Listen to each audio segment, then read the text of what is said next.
Hello everyone students. Last lecture में हमने पढ़ा measurement of length bye direct method. ठीक है, तो डायरेक्ट मेथड में हमने एंड टू एंड हम मेजरमेंट कर लेते हैं डिस्टेंस की। ठीक है, हमारे मीटर स्केल से इस प्रकार से। और हमने साथ ही साथ ये भी पढ़ा कि मिनिमम डिस्टेंस हम मीटर स्केल से 10⁻³ मीटर का मेजर कर सकते हैं, यानी कि 1 मिलीमीटर का। वर्नियर स्केल से हम 10⁻⁴ मीटर का डिस्टेंस मेजर कर सकते हैं, और स्क्रू गेज से हम 10⁻⁵ मीटर का डिस्टेंस मेजर कर सकते हैं। ठीक है, लेकिन बहुत सारे बड़े डिस्टेंस होते हैं जिनके मेजरमेंट के लिए हम किसी भी स्केल को यूज नहीं कर सकते, तो हमने उसके मेजरमेंट के लिए इनडायरेक्ट मेथड डिजाइन किए हैं। ठीक है, तो वो कहलाएंगे हमारे measurement of length bye indirect method. तो इनडायरेक्ट मेथड से जैसे कि लेंथ मेजरमेंट करने के कुछ बेसिक मेथड के बारे में आज हम पढ़ेंगे। तो सबसे पहला अगर मेथड यूज करें हम, तो इसको बोलते हैं हम ट्रायंगुलेशन मेथड। ट्रायंगुलेशन मेथड, ठीक है। ट्रायंगुलेशन मेथड का मतलब है कि इसमें हम ट्रिग्नोमेट्री को यूज करते हैं। ओके, किसको यूज करते हैं? ट्रिग्नोमेट्रिक फंक्शन को। फॉर एग्जांपल कि हमें कोई टावर है और उसकी लेंथ हमने डिटरमाइन करनी है इस प्रकार से। ठीक है, ये कोई टावर है और इसकी लेंथ हमने डिटरमाइन करनी है, और स्केल से इसकी लेंथ मेजरमेंट में बहुत ही प्रॉब्लम आ रही है। तो हमने क्या किया कि हम कोई भी ये जो हमारे लिए आसान डिस्टेंस है वो मेजरमेंट कर लेते हैं। तो इसके बेस से हम कुछ दूरी पे इस प्रकार से यहाँ पे आते हैं किसी पॉइंट के ऊपर, और देखते हैं हमने कितना डिस्टेंस ट्रेवल कर लिया, तो हमने वो हम मेजर कर लेते हैं इस प्रकार से। तो x डिस्टेंस इसके बेस से हमने इस साइड ट्रेवल कर लिया। उसके बाद हमारे पास एक इंस्ट्रूमेंट होता है। ठीक है, हमारे पास एक सेक्सटेंट नाम का एक इंस्ट्रूमेंट होता है जो क्या मेजरमेंट करता है? एंगल मेजरमेंट करता है। ठीक है, तो यानी कि सेक्सटेंट से हम क्या कर लेते हैं, यहाँ पे सेक्सटेंट को रखते हैं और क्या मेजर हो जाता है हमारा? इस प्रकार से हमारा एंगल मेजरमेंट हो जाता है। ठीक है, ओके। तो यानी कि उसमें क्या होता है बच्चों, वो इस प्रकार से होता है, और लैब में होगा तो आपको दिखाया भी जाएगा इस प्रकार से कि हम जैसे जैसे ये इसको ऐसे ऐसे वाइड करते जाएंगे, तो यहाँ पे हमारा इन दो उंगलियों के बीच में जो एंगल है वो बढ़ता चला जाएगा, और उसकी मेजरमेंट हमारे पास आती चली जाएगी। ठीक है, तो हम क्या करते हैं, इस एंगल को क्या कर लेते हैं? मेजर कर लेते हैं इस प्रकार से। उसके बाद देखो कि जब हमारे पास एंगल की मेजरमेंट और ये लेंथ की मेजरमेंट हो, तो h निकाला जा सकता है। तो h इज इक्वल टू, यानी कि h बाई एक्स परपेंडिकुलर और में बेस क्या बन जाएगा? Tangent theta. तो h is equal to X tangent theta. ठीक है, तो हम किसकी वैल्यू निकाल सकते हैं? हाइट की वैल्यू इस प्रकार से निकाली जा सकती है। ठीक है, ये तो है हमारा first method. Okay, second method इसी में देखिए ट्रायंगुलर में, कि हमारे पास कुछ ऐसी कंडीशंस हो कि भाई हम जो ये जो डिस्टेंस है ना ये वाला, कि ये भी इस प्रकार की कंडीशन हो कि हम माप नहीं सकते हैं।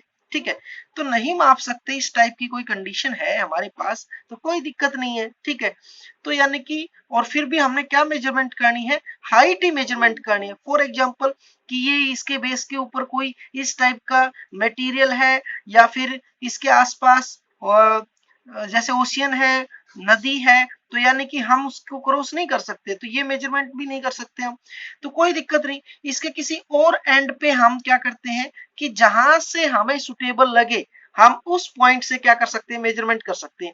फॉर एग्जांपल कि इस पॉइंट से आगे ही तो हम नहीं बढ़ सकते, इस साइड तो बढ़ सकते हैं, तो मैं हमने इस पॉइंट से इस साइड हम डी डिस्टेंस बढ़ गए। ठीक है, इस प्रकार से कितना डिस्टेंस बढ़ गए? डी। ओके, और लेट अस कंसीडर, हमने कंसीडर कर लिया कि ये टोटल डिस्टेंस कितना है? x है। कितना है? x है।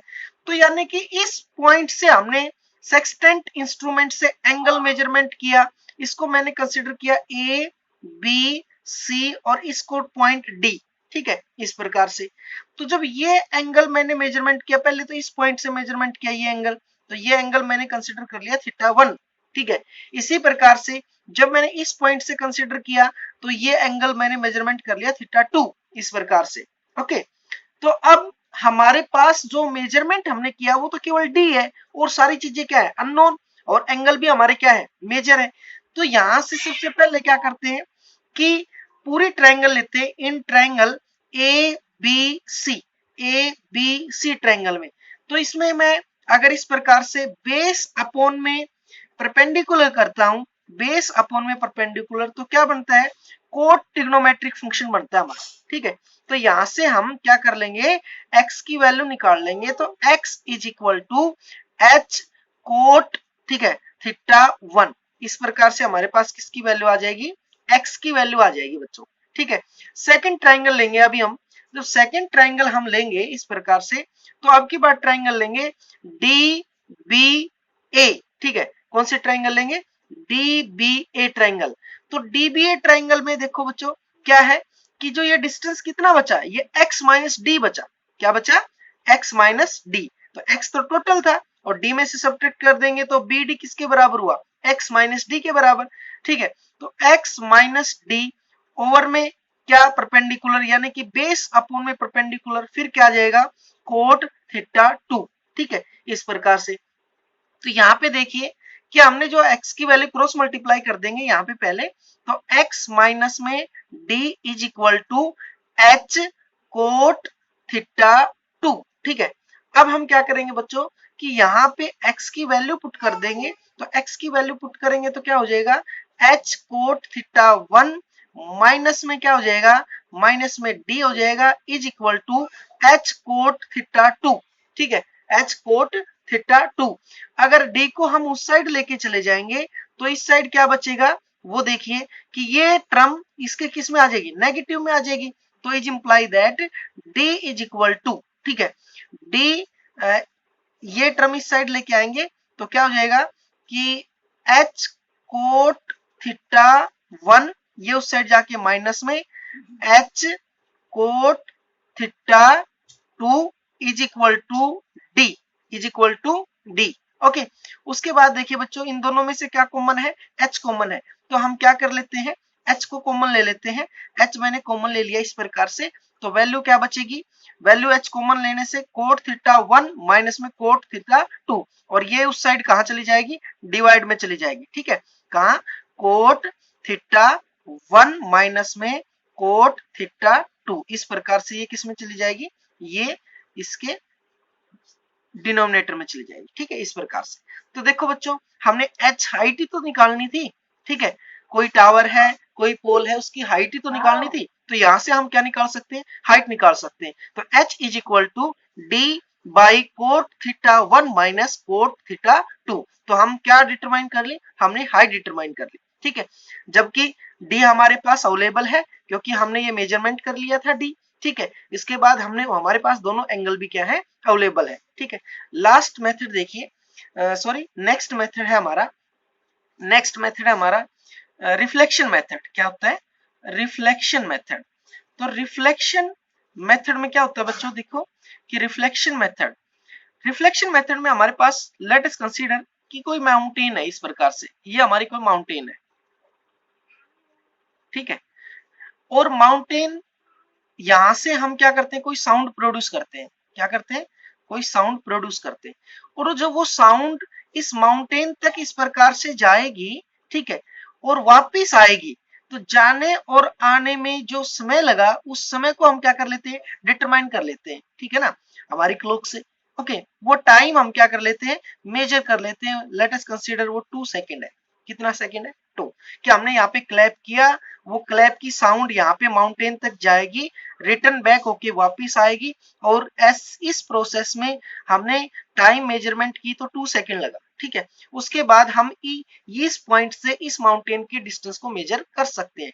कैसे बच्चों, कि हमें पता है कि यहाँ से क्या चल के गई है, साउंड, और टकरा के रिफ्लेक्ट होके साउंड ही क्या हुई है, वापिस। तो साउंड की जो स्पीड होती है वो कितनी होती है, 330 मीटर पर सेकेंड इन एयर। ओके, तो ये जो साउंड की स्पीड है, ओके, तो साउंड की स्पीड, एयर साउंड कितने टाइम पे, कितने टाइम चली है, 2 टाइम चली है। कितने टाइम चली है, 2। तो 2 से क्या कर देंगे, मल्टीप्लाई कर देंगे। क्या कर देंगे, मल्टीप्लाई। तो हमारे पास टोटल डिस्टेंस का जो फार्मूला है वो क्या हो जाएगा, देखो। अब देखो कि भाई ये जो डिस्टेंस है ना, ये वाला, ये x ही जाते वक्त किया और x ही क्या किया, आते वक्त। तो टोटल डिस्टेंस कितना हो गया, 2x हो गया। ठीक है, ओके, डिस्टेंस कितना हो गया, 2x।